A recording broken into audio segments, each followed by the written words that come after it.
This is Matt from Work in Fintech. I'm very excited today to be joined by Benyamin and his father, who are both recently been very, very active in NFTs. So it's really good to meet you guys, and it's great to have you on the podcast. And it's been, I guess, a completely wild ride over the last summer. And how do you both feel at the moment? So I'm feeling excited. Some people have told me, oh, you can just leave school, you've got the money now. But earning this much money wants me to keep on learning and keep on doing the coding every day consistently for a few years. And Imran, how do you feel? You must feel incredibly proud. Yeah, I mean, I feel proud, but I'm more happy with the fact of what he's learned on this journey. So the money is just like secondary to me. I think he's learned a lot of stuff, and obviously I've learned so much about NFTs and digital art as well. So I'm really happy and excited about the fact that we've learned so much this summer. Fantastic.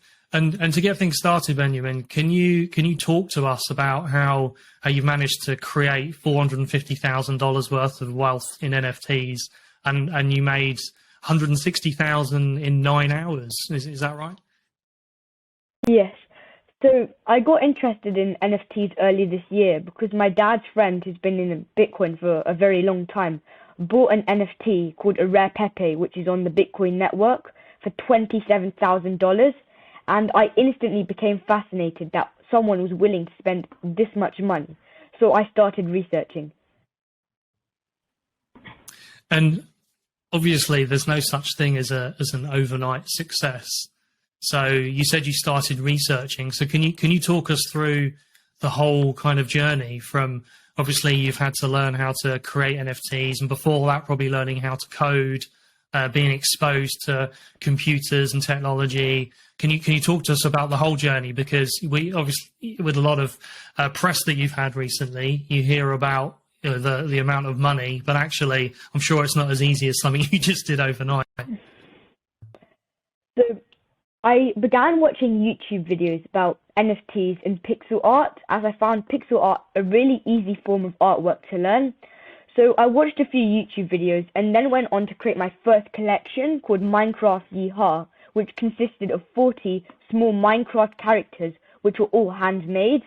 And I then uploaded all 40 manually to OpenSea. So I was just getting used to OpenSea and the minting on OpenSea and how it works, your collection, changing the banner, changing the collection profile picture.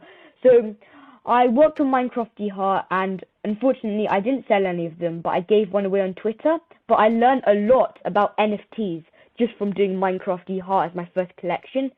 And after this, I wanted to enter the generative space in this NFT sector. So I started work on Weird Wells. So I created all the traits and base layers in an online website, fed them into an open source Python script, kindly shared by another collection called Boring Bananas. And you press run on that script, and it's just amazing because you can just see all the whales hatching on your screen. And I remember my dad came back from a 2-hour walk, and me and my brother, we were standing around the computer, and we were shocked how amazing these whales looked. We never thought that they would come out so nice and pixel perfect. So after this, I started work on the smart contract, and the smart contract is quite easy. You just look at the existing standard smart contract and just change the variables. So when it says maximum supply of tokens, you change that to your maximum supply. But the hard bit I needed my dad to help me with was when you connect the smart contract to the website.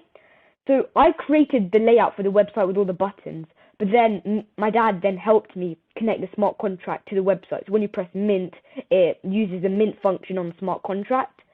I then wrote a thread on Google Docs on how I was able to do this at the age of 12, and me and my dad sat down, looked through it, did some final touch-ups, and I then posted this thread on Twitter. I had, I think, 50 followers at the time, not that many, but I think because V from Boring Bananas, the NFT collection I talked about earlier, he retweeted it, and after a few hours, the thread went viral. So initially we sold about 200 in the beginning, but then when you kept reloading the page, 100 more transactions would come through. And I remember me and my dad, I think it was about 9 o'clock in the afternoon, me and my dad went downstairs and we said on Twitter, wow, thank you so much for connecting with my story and wanting to buy these weird wells. And do you think people are connecting with the story because of your age, or and also because there's a lot of focus on NFTs at the moment? We've seen the price of Ethereum's gone up 40% or so in the last month. A lot of people saying that's because people want to be buying NFTs because that's the main transactional currency. Why do you think yours did sell out so quickly? I think it was my age, and a lot of people had found my YouTube channel, and there was coding videos that I'd uploaded from a few years ago. So then you could start piecing the story together that if you look at the background, the environment, this seems believable. And then, am I right in saying that you don't have a bank account? So this nearly $500,000 is sitting in a crypto wallet. Yes, I don't have a bank account. I think I can go and register, but I want to stay bankless for now. So that must make you one of the youngest, most wealthiest people in the world that doesn't have a bank account. Yes. I mean, Imran, you're Benjamin's father. And as a parent, what do you feel about all of this? And did you do anything special to encourage your son's curiosity and creativeness and entrepreneurship? Because there's lots of young people that listen to this podcast, but there's also lots of parents. I mean, I myself, I've got a 5-year-old, and just thinking about should I start exposing them to technology and coding? It'd be really interesting just to hear your part of the story as well. Yeah, I think Benjamin's given you a really good overview of what happened with this current project, but the backstory of this is, and people just see the end result and they think, oh my God, he's made this much money over the space of a couple of weeks. They don't realize that there's a big history behind this. So him and his brother, they started playing around with code when they were 5 or 6 years old. I know it sounds really nuts and hard to believe, but I'm a programmer. I used to come home, I had my laptop off, I was always working on side projects, and they just used to have a look around, see what I'm doing, and then I set them up with an old laptop and I bought another new laptop, and they started playing around with HTML, CSS, Bootstrap, because that was quite visual for them. They could start building stuff like websites, and they really enjoyed that. It was really fun to begin with, but I picked up really quickly that they were really receptive to this stuff and they were like sucking it in like a sponge. So obviously I'm thinking long term, and I thought, okay, let me try and up the game a little bit here. And every time I upped it, the training went a little bit more formal. I became a little bit stricter. I became a little bit more structure around it, and they just kept sucking it up, and it's up because of them, because they've kept the interest, that we've managed to stay on this track. Otherwise we would have fallen off it long ago. So now they've got to the point where they do coding every single day, and my philosophy is that you can't cram this, you can't learn it over 2 to 3 weeks or months. So we consistently try to do coding every day at least. So on a busy day when they've had like lots of homework, lots of stuff, we'll just do like a 20-minute exercise and call it a day. On other days we might do up to an hour, hour and a half, just depending on how they feel. But one thing we are really structured around is consistency. So recently they went on a holiday to Cornwall. The laptops went with them. In the morning or in the evening, they quickly knocked out an exercise. So it's down to them, and obviously down to my interest as well. So you have to look that he's been doing it since he's 5. And if you want to go back even further, I've had a love affair with coding for like probably 25, 30 years now. So this has come at the end of a real long history of just being passionate around tech and programming, coding and development and creativity. Fantastic. So a lot of routine. There's obviously sports is a lot of people that are familiar with, and you hear about your Nadals and Federers and famous footballers who are playing since they're 3-4 years old. And again, that's because you can spend the time and you can master something over a very long period of time, and you build good routines and habits as well. Yeah, and that's definitely to do. It's same with music as well. Like they'll tell you like, look, practice 20 to 30 minutes a day from as early as you can. So music, I think consistency is very good. And I think you have to look, there's an unfair advantage here as well because of the environment that he's growing up in. So I think back to somebody like Gianni Versace, where his mother was a dressmaker and he literally grew up in her boutique. So even when he's not coding or making dresses, yourself, you're in that environment. So all the interaction I have with my contacts, the projects I'm working on, all of that is just constantly filtering through to them. So this obviously creates a massive unfair advantage, but it's not unachievable if you've got the interest, because there's a lot of resources out there, there's a lot of help out there. He's got help on this project even before I got involved with, because he's part of various open source and Discord communities. So to a normal regular person who wants to do something like this, don't be put off that, oh, obviously he's in a unique environment, because there are people willing to help. And him himself, he runs a Discord channel. So if you go to his Twitter, it's at Obi-Wan Benoni, and he's got the links there. And they've had loads of people that they've recently helped launch their NFTs, or they've just helped get into programming.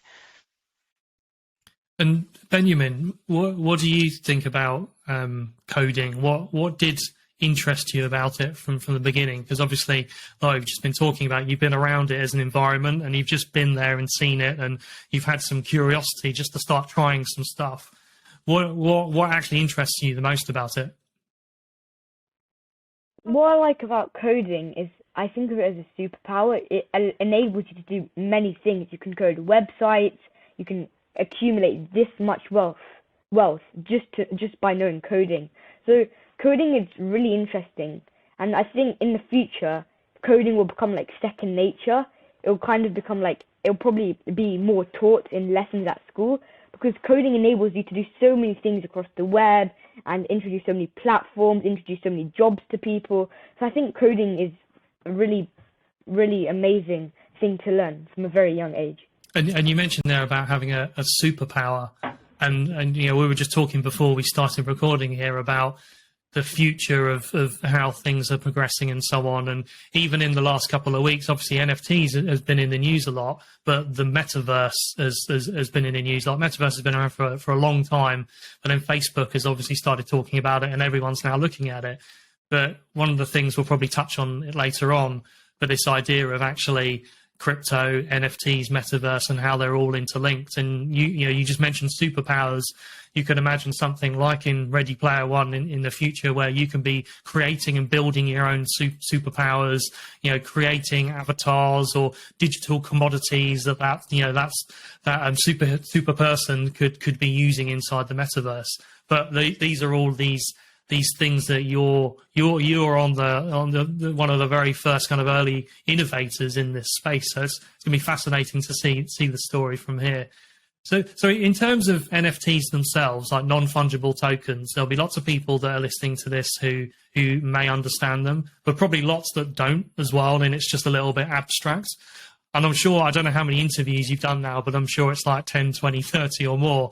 But you've probably refined quite a good answer now for that question. So can you tell us what an NFT is, and why do you think they're so sought after at the moment? So an NFT stands for non-fungible token. Everybody understands the non and the token part, but they struggle on the definition of fungible. So fungible means an item can be replaceable. Consider money as a fungible item. If I give you £10 and ask for it back in 2 weeks, you can give me any £10 back, as it's replaceable. However, with an NFT, if I give you an NFT and ask for it back in 2 weeks, you have to give me that exact NFT back, because it's not replaceable. So the reason why NFTs have grown in popularity over the last few months is because the ownership of an NFT can easily be verified and transferred via the blockchain. NFTs have started off with digital art, but could soon expand to include a whole host of other assets, including music, the ownership of houses, the ownership of cars, and even passports. Brilliant. That's a fantastic explanation. I'm sure a lot of people appreciate that in their as they learn about NFTs. One thing, and maybe a question for you, Imran, with your background as a web developer in financial markets, one thing that I found when I was using OpenSea and setting up a wallet, it's quite clunky, the experience at the moment. Because I bought a weird whale, the other day, I've got another NFT that I own as well. But in order to buy the weird whale, I had to get some Bitcoin that I bought donkeys years ago that's sitting in Coinbase. I was in Coinbase Pro. I had to transfer it from Coinbase Pro to Coinbase. I then had to set up a Coinbase wallet and transfer it from there to the wallet. Then you had to add the wallet onto OpenSea, and then I could buy a weird whale. But I found it quite frustrating, the user experience to do it, and that's probably a factor of where we are at the moment, because it's still such early days. But you've seen, if you look at the volumes on OpenSea, I think it was like $3 billion last month, which was triple what it was the month before, and probably 10 times what it was the month before that. And that's only going to continue because we're at the early days at the moment. I mean, Imran, have you got any comments from how you see that? Because you've been working in financial markets your whole career, and because financial markets have been around for a long time, there's a lot of processes that are very slick. With particularly things that are traded on an exchange, you can just click a button and it's done. Whereas crypto and NFTs aren't quite at those stages, but because of the money that's coming into these industries, it's changing rapidly. In my role with I Push Pull, where we're doing financial technology in banking, we do a lot now around the digitization of process for companies who are trading on trading in markets which historically still have people picking up the phone and talking to each other. I mean, you're seeing those type of industries digitized, but because the amount of money that people are making in NFTs and crypto, all of those resources are now starting to focus into that area, and you're going to see this exponential growth that we've already seen up to now, but you're going to still keep seeing those doublings. Everything just keeps doubling year after year after year. In 30 doublings, you go from 0 to, 1 billion times return. So it's a really, really interesting and fascinating time for technology, and I think to be alive. What do you think about that, Imran? Yeah, I agree with you. The user experience is really clunky, and it's actually not that easy to resolve, because at the core of this is a decentralization. You want to manage your own wealth, you want to manage your own data, so you can't introduce like a centralization into it. So you can't have like a help desk that you ring to reset your password. So it has to be some level of education on users on how to manage their own wallets, on how to remember their seed phrase. I know it's not the best experience, and it worries me that this could exacerbate the digital divide, because now it's no longer a case of knowing how the web works. Now you have to understand a little bit about cryptography and managing your own seed phrases. So this is one of the reasons why I think it's taken so long to fix the user experience around this. So you have got services like Coinbase, you said, where it's more centralized. You can go there, you can keep your money on the exchange, but ultimately you need the option for people to take it off their exchange, save it into cold storage, manage their own wealth. So I think there has to be a lot of education around that, and hopefully the younger generation, as they come through the ranks, it'll be second nature to them. I mean, Brian Armstrong, who set up Coinbase himself, said that the first time he used Bitcoin, it felt like using Git on the command line, and he said he could just envisage that a GitHub would be required as a wrapper around this to make the user experience a lot better.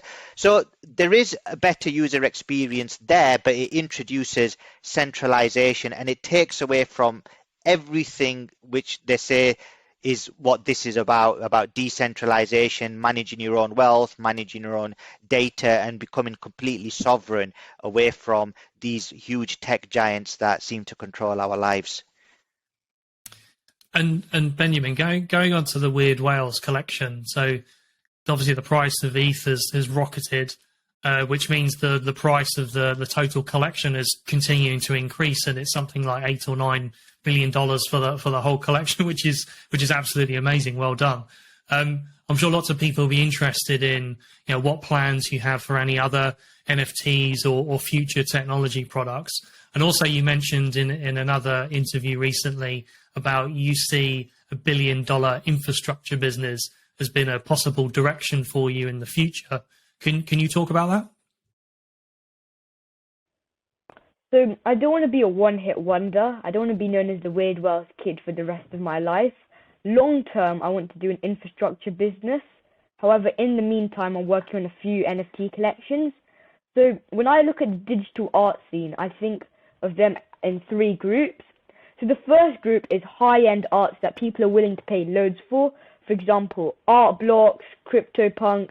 This is art that outlines the crypto renaissance. The second group is billion-dollar brands that will expand into merchandise and games. So this is NFT collections such as Cool Cats and Bored Apes. And the last group is cheap NFTs, but with a lot of utility. So this is like in-game cosmetics, in-game skins, so you can take your weapons.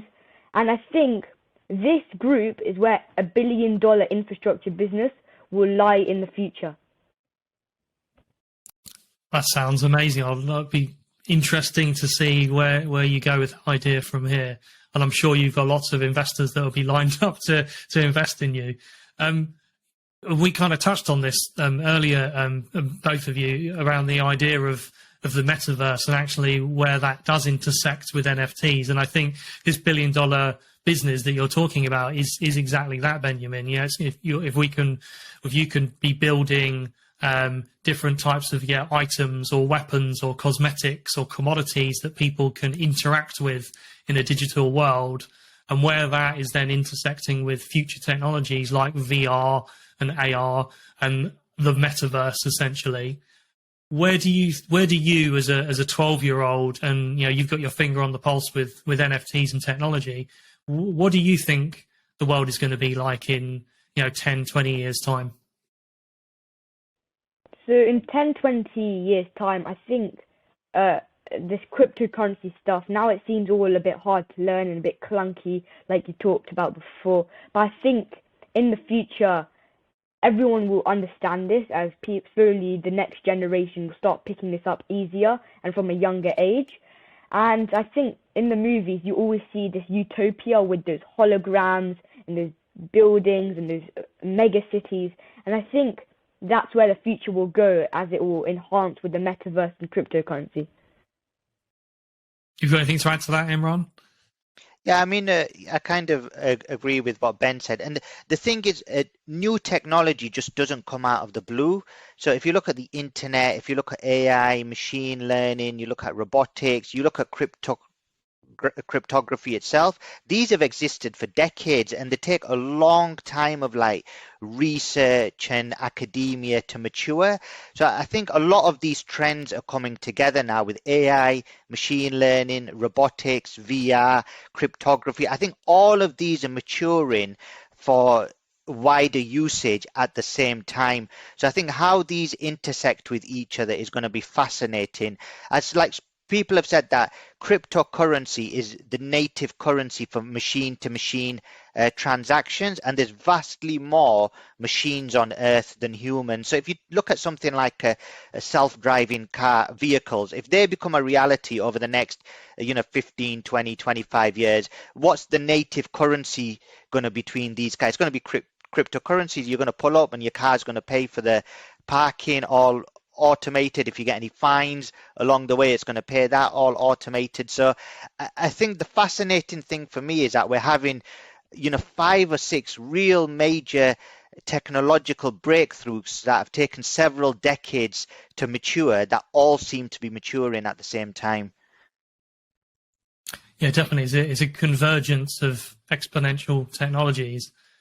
It sounds like you're both very well placed to ride that wave, and we're in the wave is just starting at the moment. But with that in mind, you're at the moment, Benjamin, you're 12 years old. The normal kind of route for people is obviously, you study and then you go to college and university and start a job and so on. Now, where you've kind of got to and already built some wealth so you could create something else using that wealth. What's your view on, and this is probably a question for both of you, what's your view actually on going to university? And obviously you still need to finish school, but beyond that, do you think you're going to learn anything by going to somewhere like university? I mean, you hear about all the, all of the big tech superstars out there, most of them dropped out of college and university. What's your perspective on that? Or have you not thought about it yet? So right now I'm just still planning to do my GCSEs and A levels. However, I'm currently, I think at the stage I'm wanting to go to university, but I'm not sure where it will be like in a few years' time. And I think even if you know everything and it's just and the university is just teaching that you again. I think university is good because it introduces you to your friends, which normally you stick around with for a very long time until you go to your grade. So I think university is good for building friendship, and I think that's why university is great, because you meet a lot of really interesting people. So if you go to a good university, you might be studying with someone who wants to do law. So let's say you're older, if you ever need a lawyer, you know this person is going to be a good lawyer.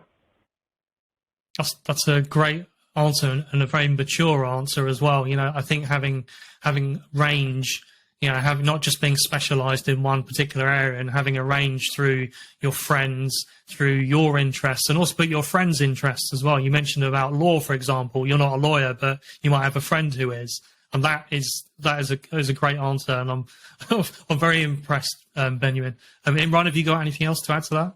Yeah, likewise. I think Ben's touched up on it. University is a lot more than just academia. And so I'm a fan of universities as well. I mean, my best friend is somebody I met on the first night at university, and I talk to him every single day for the past 25 years. So there's a lot more to it than just education. But I'm aware that the world might be changing as well. Like universities getting expensive, there's a lot of debt. A lot of these stuff is delivered online anyway. There's less opportunities to go in, and people can. There's a vast amount of knowledge on the internet that you can build. So even though I've got an emotional, let's say, attachment to universities, I'm aware of the fact that, you know, by the time in 5-10 years, things might have changed where a lot of the stuff might just be easier to absorb online. And how you manage that and still build your social life and all the wider context, I think that's something for other people to try and resolve, not me. And in terms of Benjamin, you mentioned obviously things like YouTube, and there's lots of great online resources. You know, some free, some you pay for, and obviously you got your family that you're around as well. But there's a lot of young people now that are looking to you as an inspirational figure because of what you've achieved and what you've learned in your life so far. Have you got any kind of guidance or advice you could give to people? Like, for example, I heard in another interview you said like the ability to read code is more important than writing code. And there's some other things that you've been involved in, like code wars and things like that. Is there some good advice you can give to fellow young people? Yes. The ability to read code is more important than the ability to write code, because if you think about it, you read code when you're looking through your code, you read code when you're looking through someone else's code. Let's say you have a bug in your code, you read code. Let's say you wanted to add something to your code, you read your existing code and then see what you can add. So I think reading code is it's a better skill to learn than actually learning to actual code. So my advice to the younger generation is don't just try and say, okay, I'm going to learn this in 2 to 3 months and try and cram it. Slowly drip feed it consistently for a few years.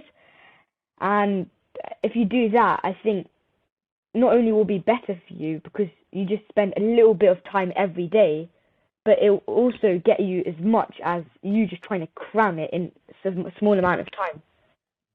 Yeah, I mean, I'd just like to add to that. So anybody interested in this space, they don't have to restrict themselves to coding, because this is just much bigger than just churning out code.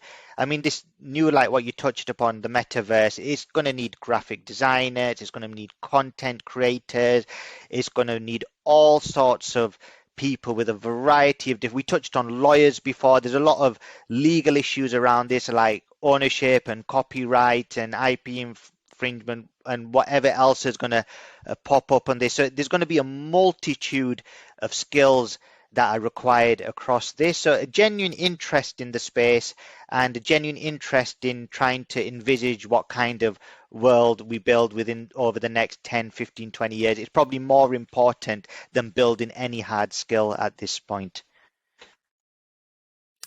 And just to round off this interview, what have you both learned over the summer? When how obviously there's the accumulation of wealth in crypto that you can then build on and use for other things. But taking that aside, what have you both learned from a kind of from a personal development capacity and also with your mindset as well? Because I'm sure now your mind must have a million ideas on it on future directions, and it must be really, really exciting place to be at.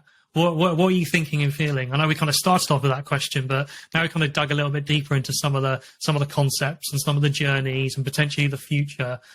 How do you think that's affected you over the last 6 weeks, and how's it helped you? So over the last 6 weeks, I've learned way more about NFTs and coding a smart contract, and about the Ethereum blockchain, how to read Etherscan logs, and I think I've realized that NFTs are not just JPEGs, they're like a new funding model for arts and culture. So imagine if you have the next Star Wars as an NFT, and the money that's made from the NFT is used to, let's create a new TV series, and then the royalties from that TV series goes back down to the token holders. So I think NFTs will be really big in the future and could expand to, it will replace wet signatures, it will replace passports. It will even replace the ownership of houses and cars. And Imran? Yeah, I mean, yeah, likewise. I've obviously learned a lot more about NFTs in the digital art space. I was a little bit skeptical about digital art because I remember when crypto punks came out in 2017, I think it was, and they were free to mint. The gas fees were around about $80 to $100, and it seemed extortionate at the time. So I've obviously learned a lot more about digital art, the programmable aspects of it, and how Ben touched upon it, how these can be used as funding models and the wider uses of that. I've also just learned about, like you can spend your whole marketing budget trying to make a project go viral, and I don't know why some projects go viral and some not. So it's interesting after working in IT for so long that I've had a taste of a project that's truly gone internationally viral as well. So I've kind of learned all about that and the mechanisms around that, and so yeah, it's been really interesting. And like I said, I just want to thank Ben that he's been interested in this space, because without his genuine interest it would never have got this far. Fantastic. Benjamin, Imran, this has been a really interesting conversation. Lots of people are going to be able to learn from this. I think I've been very impressed, Benjamin, with your mindset and your maturity of how you're approaching things and problems. And Imran, you must be very proud. Well done. Thank you for having us. Thank you, Matthew. Likewise. Thank you. Thank you. Bye-bye. Thank you. Thanks for listening to this podcast. And for more interviews, please go to Spotify, Apple, or wherever you listen to podcasts and just search for Work in Fintech. And you'll hear interviews from blockchain.com and Google through to JP Morgan and Goldman Sachs, where we talk to leaders in the fintech universe. And also sign up to our mailing list at workinfintech.com. And we'll keep you up to date with the fintech and crypto courses, cohorts and coaching that we'll be launching. And follow us on Twitter, LinkedIn, Instagram and TikTok. Thank you very much for listening.